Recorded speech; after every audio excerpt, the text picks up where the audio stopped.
Good morning, good evening, good afternoon, wherever and whenever you may be listening to this broadcast. I'm Mark Holliday. Welcome to your encouraging word for today. I pray that your Sunday, your day was blessed just as much as mine was. However, I want to keep in mind, even next Sunday, it's Mother's Day. So I want you guys to remember your mother, remember your spiritual mothers in the faith, remember your mentors, help celebrate the mother-in-law, help celebrate someone who birthed a child into this world. That's the day we traditionally set aside for that. I hope we find you in the house of the Lord. Before we get started, I want to remind you to like, subscribe, share this video. Our goal at Effective Living Ministry is to encourage, equip, and empower the believers for effective living so you may live a prosperous and victorious life by the word of God. And in doing so, our goal is to rightly divide the word, to take the word of God, see what it says, and then 21st centralize it, meaning this, find a way to apply it to your life so you can live victorious for Jesus Christ and that you may be an effective witness. I believe, before we get into our message, I believe we're supposed to be an effective witness for Jesus Christ. How? By the way that we live, by the way that we act, by the way that we talk, our witness. Not saying you have to be perfect, but there is some fruit that can come from your life. And in the end, God can get the glory because you can say, God brought me out of this situation. God gave me the wisdom for this situation. When I didn't know what to do, God came through and brought me through this trial in my life. And that's what I want to talk to you about today. I want to talk to you about the prison of doubt. And when I say the prison of doubt, sometimes when you're standing and waiting for God to do something for you, you can begin to doubt, and that doubt can turn into a prison that you'll begin to just, I don't know if God is going to come through for me. I don't know if God is going to do it. And how do you remedy that? You go back and continue to feed your spirit on what God has said. Even in 2 Corinthians 5:7, the Bible says we walk by faith and not by sight. Our entire salvation walk is by faith. We did a broadcast and we talked about walking in the Spirit or being led by the Spirit. And when you led by the Spirit of God, you're led by the promptings and the unctions of the Holy Spirit ministering and guiding your own human conscience. And there's 4 ways, and we'll do this on another broadcast, but there is 4 ways before we talk about this prison of doubt, how God speaks to us. He speaks to us through our conscience or by our conscience, meaning you can build a belief system in your conscience and your conscience will remind you of certain things. Then the Holy Spirit can begin to specifically and directly speak to you. And then he can speak to us through the word of God and then our born again spirit. That's 4 ways God can begin to speak to us. I'll cover that on another broadcast more in depth. But I want to talk to you about this prison of doubt because I know some of you guys have gone through and is going through this. And I want to preface this by going to Matthew, the 11th chapter. I want to talk to you about a prophet of God who began to doubt and God had to reconfirm his faith. And I'm going to show you several other individuals while they were literally in prison. What did they do to come out of their prison? What did they do to the point that God opened up the doors in some cases and literally let them out? I want you to know today, God can open up some prison doors for you. It may be a prison of loneliness. It may be a prison of divorce. It may be some consider a prison of being single. There's nothing wrong with being single.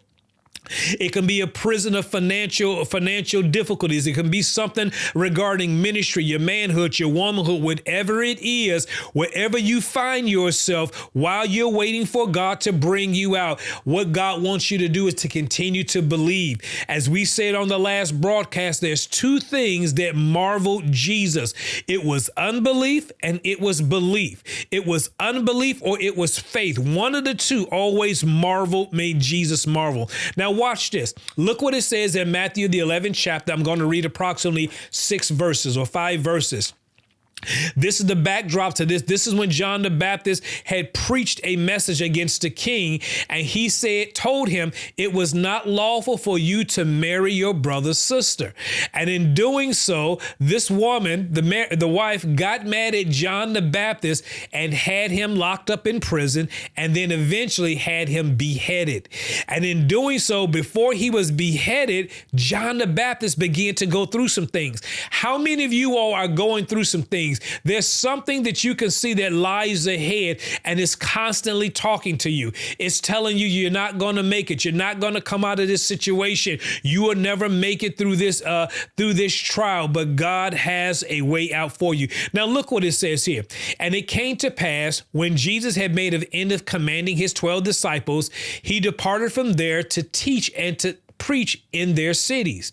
Now, when John had heard in the prison the works of Christ, he sent 2 of his disciples, and he said, this is what I want you to say.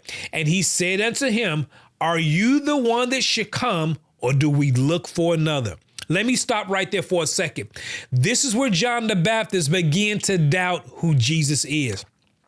I don't know if you ever been in a situation or you're going through a trial and test that you begin to doubt, God, can you really bring me out?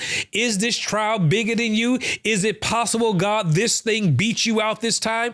Is it because I don't have enough faith? Is it because I didn't fast enough, go to church enough, that I didn't give enough? Did I do something to my spouse, a friend, a loved one that this thing is coming upon me? In your mind, are you having a Job experience? Remember Job's 3 friends, Eliphaz, Bildad, and Zophar? They came to Job and said, you must have done something. And if you're not careful, people will make you begin to think that you did something. Even in the book of John, I believe around the 10th chapter, the disciples asked Jesus a question why this man was blind.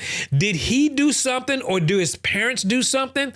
Jesus said, neither, but this is for the glory of God. Do you know sometimes you're going through trials simply for God to get the glory? And I want you to think about that. Now, let's get back to the scripture here.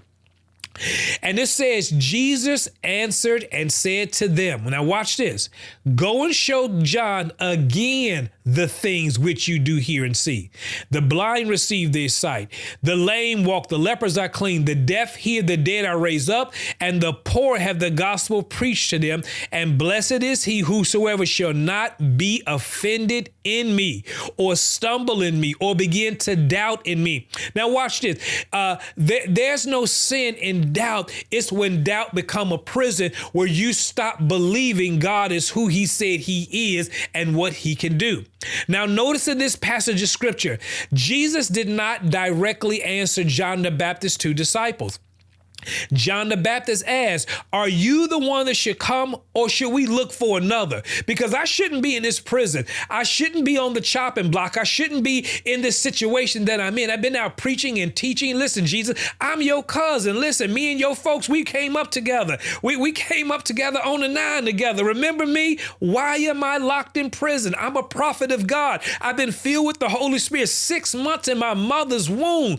I'm the last Old Testament prophet, and here I am locked up in prison. Me? What? Now, you know, after all of your commitment and fasting and praying and participation and dedication and perseverance and loyalty to God and the church, you're asking yourself, how did I get divorced?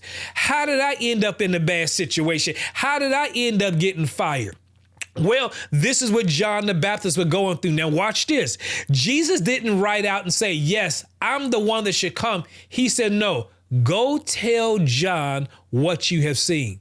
He said, the blind receive their sight, the lame walk, the lepers are cleansed, the deaf can hear, the poor has the gospel as preacher, and blessed is he that's not offended.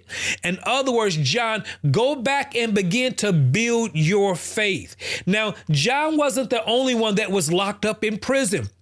But it appeared John had the biggest struggle because I believe he knew in his spirit he was going to be a martyr. Remember, Joseph in the Old Testament was thrown in prison. He was accused of rape because he wouldn't give in to the king's wife. She said, this man came in and tried to touch me, tried to rape me.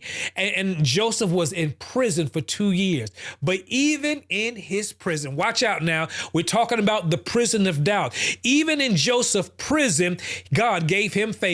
He became the head prisoner in the prison because God was with him in his prison. And God is with you in your prison. And this is why you got to make sure your cell, your prison don't turn into a prison of doubt. And Joseph began to gain favor, and God brought him out of that bad situation. And you know the story. Joseph ended up being the prime minister of Egypt because God favored him. He kept his eyes on the vision. And even in your prison, you are to keep your eyes on what God said you can have, what you can do, what you can become. You continue to meditate on the word and begin to walk by faith. Now watch this. What about Daniel? Daniel was thrown into prison. He was thrown into the lion's den because of his faith.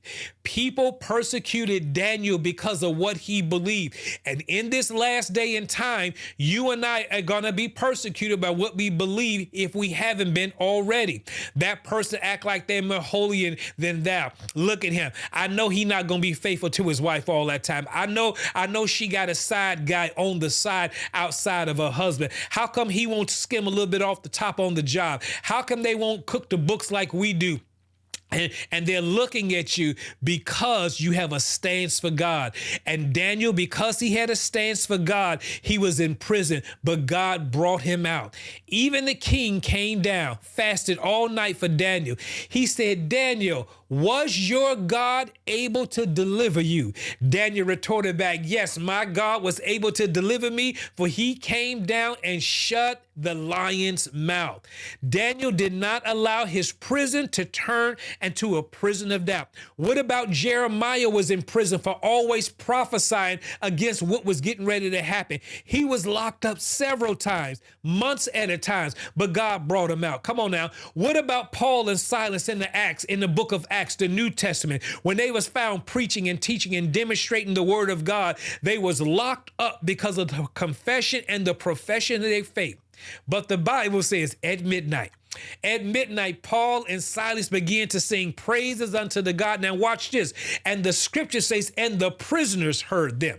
See, people need to see you in your prison singing praises to God. Even when they land off, and I pray that don't happen, even in the midst of a divorce, even in the midst of an ailment, even in the midst of your singlehood, because everybody's getting married, in the midst of that miscarriage, in the midst of that disease, in the midst of that sickness, whatever it may be, a financial difficulty, a ministry challenge, let people see you praising God. Let people see you. Even Job, remember Job? In the midst of his trials and tests, 7 of his kids, I believe it was, killed in a day. 3,000 camels, 6,000 sheep, something like that. 500 yokes of oxen, all destroyed. And people begin to say, Job, you must have done something. But the scripture says Job neither charged God foolishly nor even said anything. He just said, the Lord liveth, the Lord giveth, and the Lord taketh away. Blessed be the name of the Lord. And like Paul and Silas, they began to sing praises at midnight. And you got a midnight coming in your life. That meaning that it's going to be dark. It's going to seem like you're not coming out. But the scripture says God opened the prison doors. And see, and this is the secret. This is the recipe. While you're in your prison, begin to sing praises and thanksgiving unto God. And watch God do something miraculously. Now back to John the Baptist. This is what God is telling us to do. Jesus is not going to send you probably a sign like he did with Paul and Silas, or when Peter, when he was locked up in jail. Even God opened the doors for him and he walked out of prison. But I promise you this, if you do what these other gentlemen did, God can open the prison doors for you. He may not send a sign here, but if you do what Paul and Silas did, sang praises in the middle of the night. If you did what Peter did, thank God, even though they counted it an honor to be persecuted by God. If you be like David, like Joseph, even in your dark place, God will give you favor in the unemployment line. God will give you favor while you waiting on the big blessing to come through. And I'm saying all this to say, and I don't like to use John the Baptist as the sour grape, but he don't want you to be in a place where you're saying, God, are you the one that should come?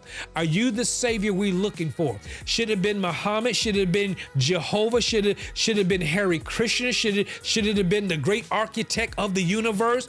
No. You're the one that should come, and we are no longer looking for another. Don't let your prison turn into a prison of doubt.